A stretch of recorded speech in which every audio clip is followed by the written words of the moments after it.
Yang pertama bahwa ini saya pikir kita tidak hanya berbicara soal agama, tapi ini soal kemanusiaan. Jangan sampai kita mewariskan kepada anak cucu kita itu kebencian. Yang perlu kita wariskan adalah kedamaian, bukan kebencian. Maka saya pikir kita harus kembalikan kepada jati diri bangsa Indonesia soal perbedaan, yaitu Bhinneka Tunggal Ika. Jadi sekali lagi saya tekankan, ini jangan hanya pandang soal agama, tapi soal kemanusiaan. Apalagi di era pemerintahan Bapak Prabowo ini kan kita mengenal astacita. Salah satunya menitik beratkan persoalan moderasi beragama. Saya pikir ini cita-cita luhur yang harus kita jaga, sehingga apapun perbedaan yang ada itu tidak menumbuhkan kebencian dan permusuhan di antara anak bangsa. Saya pikir itulah poinnya.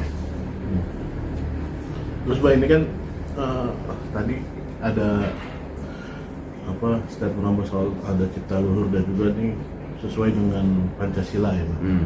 Jadi intoleransi ini harusnya masyarakat itu kan lebih mengamalkan Pancasila ya Pak gitu. Ya.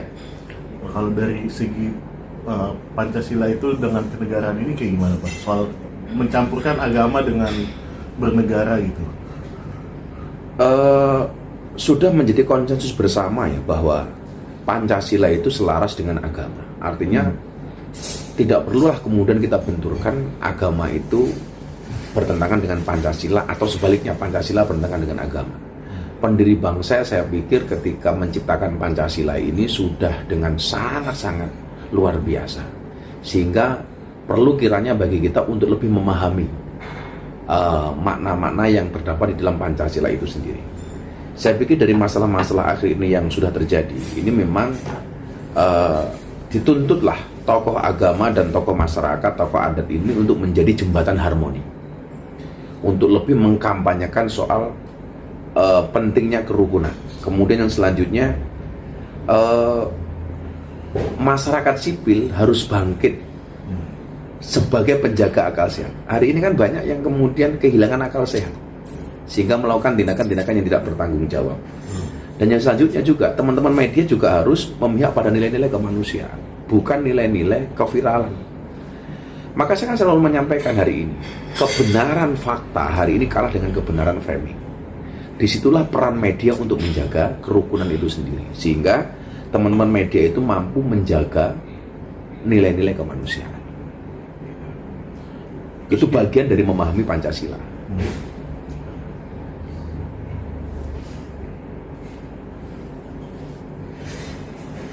Kira-kira Bah, dari sisi Abah sendiri nih sebagai pendakwa Bah, kedepannya bakal mau gimana sih ini biar bisa mempersatukan lagi umat beragama di Indonesia? Saya kan memang dari awal sangat fokus dan concern terhadap masalah kebinekaan dan kerukunan.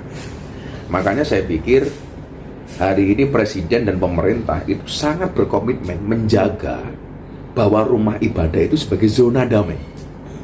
Jelas ya, rumah ibadah sebagai zona damai. Kemudian saya pikir ke depan pemerintah harus lebih memperkuat semacam FKUB, Forum Kerukunan Umat Beragama, itu lebih banyak dilibatkan. Demikian juga dengan Pemda dan aparat hukum yang lainnya.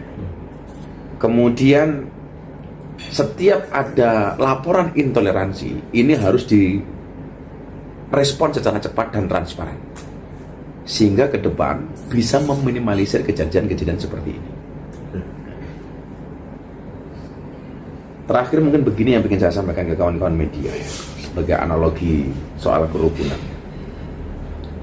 Ada analogi saya itu ada kompor sama panci. Ini sesuatu yang berbeda. Mereka beda bentuk dan beda fungsi. Tapi ketika mereka bisa bekerja sama, kompor dan panci ini bisa menanak nasi yang hasilnya bisa dinikmati oleh semua orang. Mungkin dalam hal ini kita banyak berbeda, tetapi ketika perbedaan itu kita tempatkan seperti kompor dan nasi, saya pikir negara ini akan adem ayem. Berbeda tapi tidak menimbulkan bencana, tapi perbedaan itu menimbulkan rahmat di antara kita.